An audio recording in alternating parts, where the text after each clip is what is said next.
So, mindfulness is about bringing things into awareness, keeping things in awareness. And ultimately, the work that I do is intended to try and have things be memorable, be accessible, something we can call upon and draw upon. And so today, this will be what guides us through our discussion. The internet, of course, is very popular. We think about this all the time. We see this all the time. So www dot will be the little device that we use to ultimately remember when we walk away today some of the things that we've thought about. Who gets a little fatigued during the day? Right, we tend to get fatigued during the day. Periodically, who gets a little fuzzy in their memory during the day? Periodically, does anybody get headaches? Sometimes? Not so often. Okay, good, not so many headaches. Does anybody get reading? You're reading the small print of the books, you're on the computer, do your eyes ever get tired doing the reading that you're doing? Okay. Let's see, what else? Get overly stressed. Little things come into your mind, or little situations happen, and they tend to cause us to become a little bit overwhelmed in terms of the reaction that we have to something that's not necessarily warranting of that level of reactivity. Guess what it is that might be responsible for some of these subtle influences during your day, the tiredness, the fuzzy memory, the challenging times with overreacting, perhaps because of a little bit too much stress hormone being released. Guess what W it is that can be responsible for that?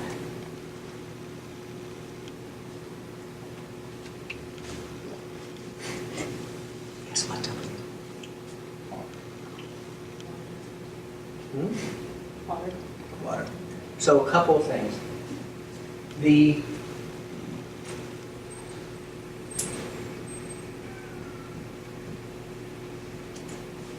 This body of ours is 70 some odd percent water. This blood of ours is about 80% water. These lungs of ours are about 90% water. This brain of ours is even more water. Right? We are by and large an aqueous water solution sloshing around. And it's very easy during the day for us to become dehydrated. If we lose even 1 to 2% of our body weight in water, which might only be a couple of pounds, that can lead to the fatigue during the day. That can lead to headaches, which we don't suffer from here, which is good. But if you have friends that do, you might want to mention it to them. That can lead to an increase in the release of stress hormone. That can lead to the fuzzy memory, short-term memory falling off a little bit, which can be very important when you're trying to study. So we've all heard that it's important to drink a lot of water, 8 to 10 glasses of water. Who here drinks coffee?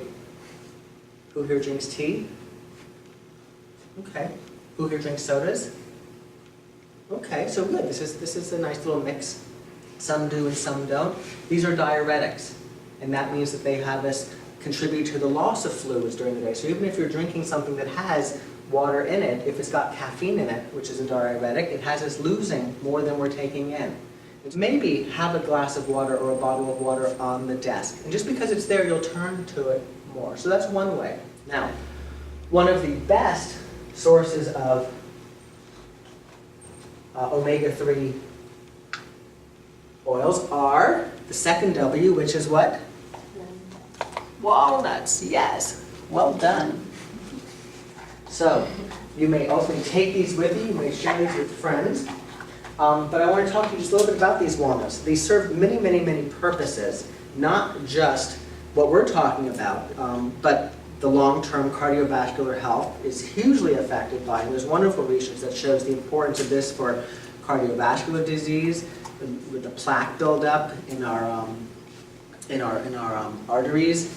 There's a lot of interesting research that shows that people who eat cheese, in some cultures they eat cheese and then they eat these, and these actually counterbalance the plaque buildup that's associated with the cheese. So for a whole bunch of reasons, walnuts are really terrific. I think that walnuts are really important because if you look at them, what do they look like? They look like brains. And so that's the second W. Walnuts. Which really is a reminder of the fats. The fat that we talked about with walnuts is associated with the structure of the brain. But what about the energy that feeds the brain?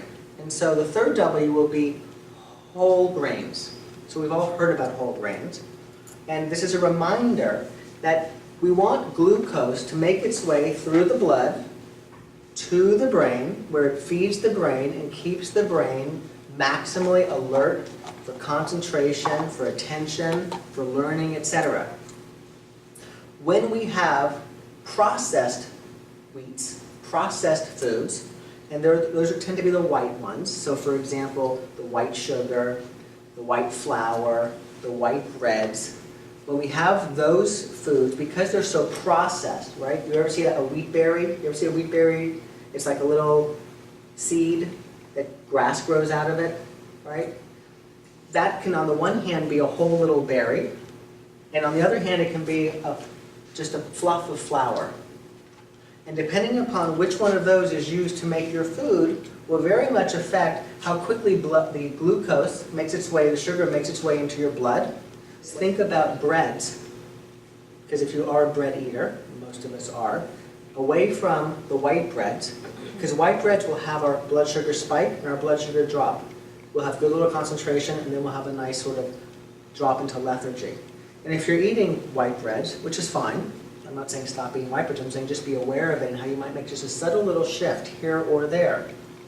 But if you're eating white breads and you're not drinking a lot of water, right, and you're not getting a lot of oils, you can see how all these things sort of play into just sort of being a little bit more fatigued, a little bit less energy, a little bit less concentration, and how just a subtle little shift along the lines of what we're talking about can make a difference in that regard. What I'd like to do is end, because the third is oxygen. And of course, we can live only so many days without water. We can live only so many days without food, but we really can't live all that long at all without oxygen. And so much of the work that we do, and I'll let you all leave with a card as a reminder, is of a particular exercise, is breathe. And so this is just a reminder to both breathe some more. Just breathe some more. If you find yourself sitting down to eat, take a breath. If you find yourself getting ready to get up and change gears, take a breath. If you find yourself feeling anxious or getting a little worried, take a breath. Wherever you can get a chance, just remind yourself to take one more breath. If you all have one